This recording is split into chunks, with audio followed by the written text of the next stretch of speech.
That's right. He's Ivan Decker, absolutely hysterical comedian. He joins us here on the show. Ivan, how you doing, man? Happy Mother's Day to you and your wife, and I guess your mom as well. Yeah. Thank you so much for having me. Oh man, it's so great to be here. Yeah, There was some nice things you said about me. I love that. I mean, I'm telling you, popcorn had me in stitches. And one of the lines that you had in the special was, "I grew up in a small town, and we had off of school if the farmer grew a big enough pumpkin." And I just Yep. thought that was such a funny line. And I'm wondering, you grew up in Western Canada, like how small was the town? And is there truth to that? Did you ever miss a day of school because there was a huge pumpkin that was growing? Yeah, when I was in elementary school, back in the 90s, it's gotten bigger now. The town is called Ladner. Also for sports fans out there, I went to the same high school as James Paxton, who is Okay. a fantastic MLB pitcher, also from the same town as me.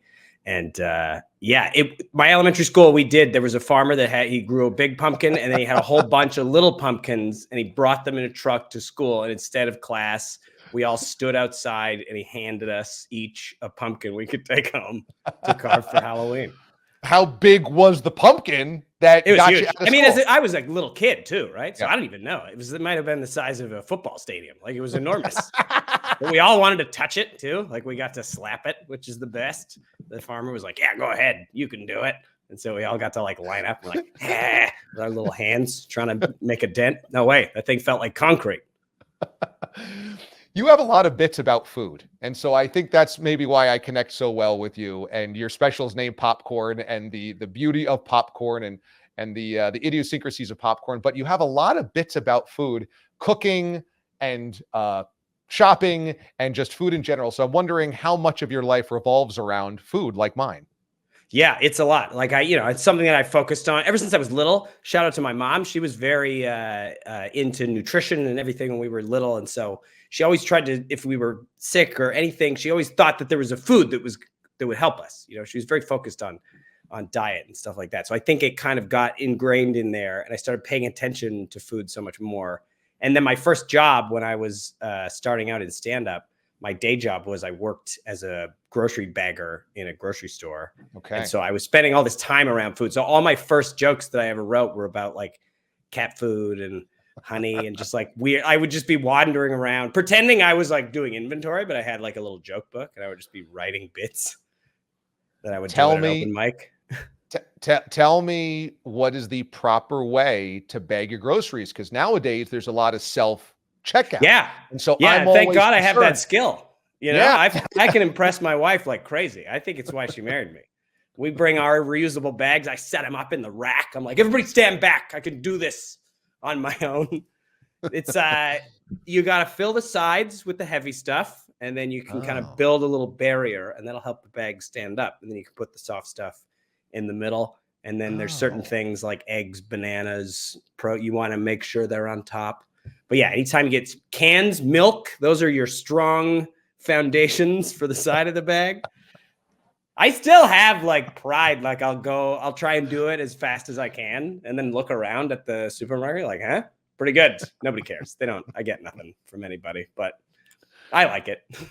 I particularly like your brand of humor because it's clean. It's all observational about daily life, and there's been a lot of discussion about whether that type of humor can work anymore, or if you have to go way far one way in terms of being offensive, and if that's too much, what do you do there? And I think it's a real skill set, and so comedy is having this incredible moment. You're part of that, riding this wave of momentum. Is it a conscious effort for you to make sure that your stuff is family friendly, or is that just how your sense of humor has developed?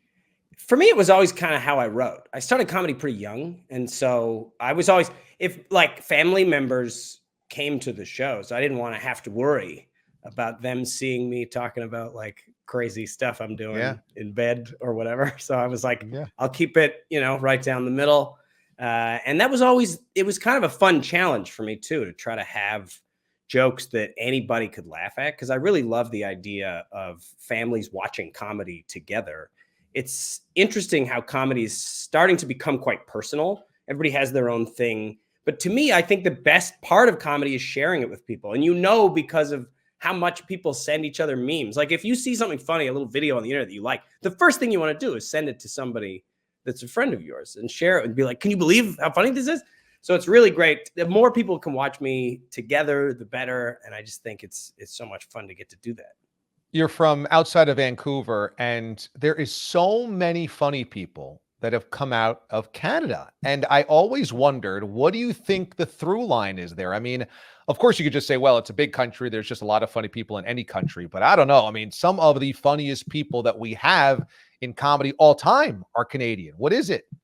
Yeah, I think it's just like everybody's pretty funny. Joking around is like a big part of it. But I think there's places like that too. Like, I don't know if it's the Irish influence, like with Boston. Like everybody from Boston's very funny too. But the east side of Canada, if you go to Newfoundland and Atlantic Canada, they're just everybody's so funny. So the first time I performed there, coming from the West Coast, I was so nervous because I was like, I think everybody in the audience is going to be funnier than me. But they Really? like, appreciate it. They come up to you afterwards, they riff with you, and it's just like everybody's joking around. I think it's just a thing that we do to kind of get by, because there's a lot of like, I'm from a family of like farmers and carpenters and stuff. And so it was always like that kind of job site.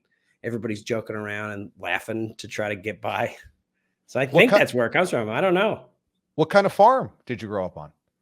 I was not on a farm. There were a lot of wheat farms around. My uncle had a cattle and wheat farm in Saskatchewan that I used to go to in the summer times.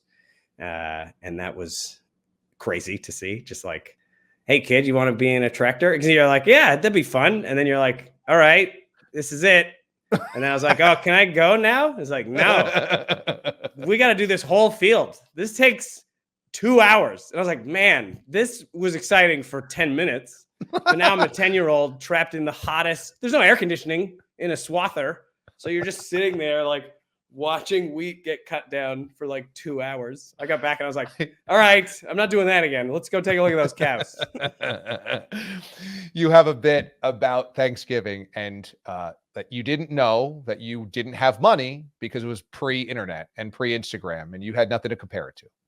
So you end up going to somebody's house. I think it was a friend's house for Thanksgiving. And the bit was you knew that they were well off because all of their chairs matched. Yeah. That was not the case. That was not the case in your house, was it? No, we had all the computer chairs. We had the like 2 different heights of tables with that dangerous tablecloth cliff that the gravy would fall down. One year, my uncle shot a goose and he didn't like clean it properly. So the whole dinner, everybody was spitting out birdshot for the entire meal. Come on, no way. Yeah. Oh my, People had these little lead pellets. So like, it was like eating watermelon, but it was a bird. How does wild goose taste? It was pretty good. Yeah, I think I remember it being all right. I was pretty young. I was mostly trying not to taste metal. So anything that wasn't lead, I was like, all right, this meat is pretty good when you put lead next to it. By comparison, goose is delicious. You said at your Thanksgiving, it was, hey, somebody get the computer chair. Grandma gets the computer chair. And I thought the same thing, like, my house also, the extra chair was you got to go upstairs to the office where the computer was, and that's the desk chair, the computer chair that you bring downstairs. Then somebody has a desk chair on wheels that nobody else has. That's the extra chair. You were the coolest. If you got to have that chair, you could lean and stuff.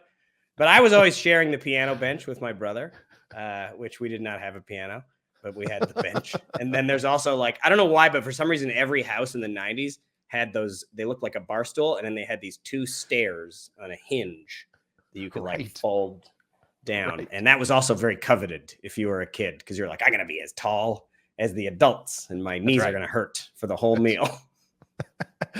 So you named this special Popcorn, which is available right now. 800-Pound Gorilla Media has distributed this. It's available right now on YouTube. You can check it out. I highly encourage it. It's about 40 minutes, so it's not going to take your whole night. It's just, it flies. It's really funny. It's really smart. So check it out right now. It's called Popcorn right now on YouTube.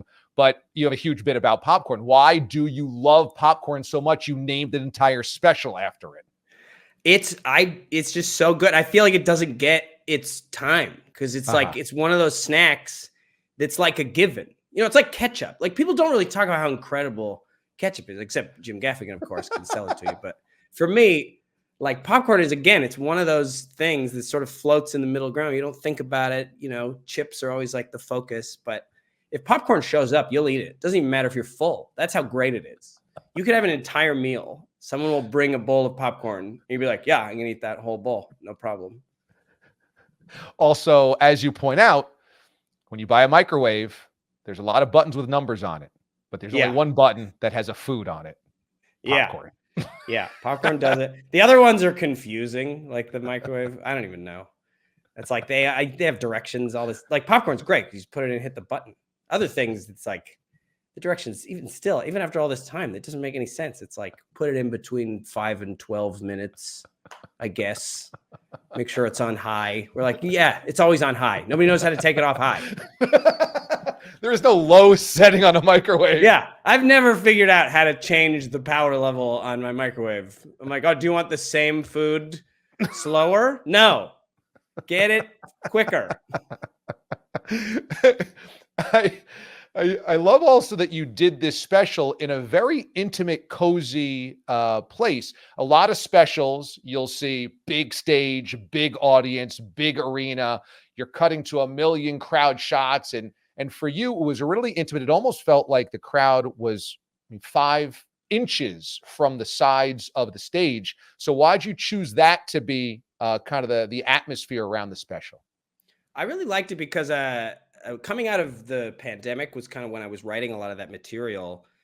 A lot of shows weren't back to full capacity yet. We weren't doing the big theater shows that we're normally doing. And so I got to experience those intimate settings again and realize just how fun it is to be that close to the audience. And you're kind of right in there and it's very fun. And it also is sort of a throwback to kind of the origins of stand-up when it was in the discos and jazz clubs back when it was like low ceiling, red curtain, you know, I've got the suit on. It's just the whole thing was very fun to get to do and recreate that vibe. And so that was kind of why I did it in that small venue. Also, I wanted it to be full. Pragmatic. Yeah. Simple logistics here. Yeah. Amazing part in your hair. I'm a guy that parts my hair as well, and yours is really, really sharp. What's your technique for such a sharp part? I have had it shaved in, but I don't really need, sometimes they'll do it. They're like, I can razor it in. I'm like, that's okay. You don't need to do that. I just spend a lot of time, you know, you got to get the comb in there and then you peel it sideways. It's like, you know, making a reverse sandwich. It's like butterflying a chicken breast. You really got to know how to do it and make sure there's a good fade. The worst with a part is when it starts to grow out, right? And then you get like this weird, like the sides bulge and you're like, I can't do it. But it's because it sneaks up on you too. One day it's fine. And then the next day you're like getting ready and I'm about to go onto a show and I'm like, I look like a youth pastor. This is no good. Traumatic. Totally traumatic. Okay, so I'm going to leave you on this. If you had to take one comedy album with you and that's it, one, it's like you've got a year away in some type of labor camp. You can only take one comedy album all time with you. What is the epic, the ultimate Ivan Decker comedy album to bring with you? Ooh, I don't know. That would be tough. I think one of Nate Bargatze's early albums, I think Full-Time Magic is so funny. That was his like Comedy Central special / album, and I love that one. Even his first one, Yelled at by a Clown. Either of those I think are great because I could listen to Nate constantly. He's just fantastic. Incredibly funny. Yep, incredibly funny. Like I said, Popcorn is out right now on YouTube, and all of our audience can check it out right there. Right after we're done with this show, you can go watch Ivan. Anything else that our audience can check you out in coming up here? I've got some. If you're in Michigan, I have a theater tour coming up there, or a theater date in Bay Harbor. That's in June. You can see the dates for that on my website, which is ivandecker.com, and or you can go through my Instagram page. I have a Bitly in there that or a link tree that shows all my dates, and there's a link to my special in there, and you can follow me on Instagram too. That's where I post a lot of clips and stuff of my jokes, and so it's at Ivan W. Decker, and then I'll let you know if I'm coming to your town. I've linked to Ivan's Instagram on my Instagram, so if you guys follow me, you'll see him there. Like I said, check them out on those tour dates and the special. Incredibly funny. And you should have a pretty good summer coming up here worth of material as well, because summer's filled with a lot of great food situations. Yeah. Oh yeah. Grilling and hot dogs and pool etiquette and Yeah. all that type of stuff. When you're eating, before you eat, how long you have to wait to get into the pool. That's all huge. How come it never depends on the food? You know, like they're just like any food. Like you tell me if I eat a sunflower seed or an entire roast pig, it's still the same time. 30 minutes. Clock starts now. How many sunflower seeds? More than one? No, you'll have to wait 30 minutes. I'm sorry. Yeah. That's a half hour. A single one. I want to see that. I want to see a swimmer in the Olympics just chewing spits. Ivan Decker joining us here on Watch GA Live. Ivan, thanks so much, man. Absolutely hysterical stuff. Thank you for joining us. We'll have to do it again. Okay, man? Yeah, absolutely. What a pleasure. Have a great rest of the show. Right on. You too. Appreciate it. Ivan Decker joining us here on Watch GA Live. Really, really funny dude.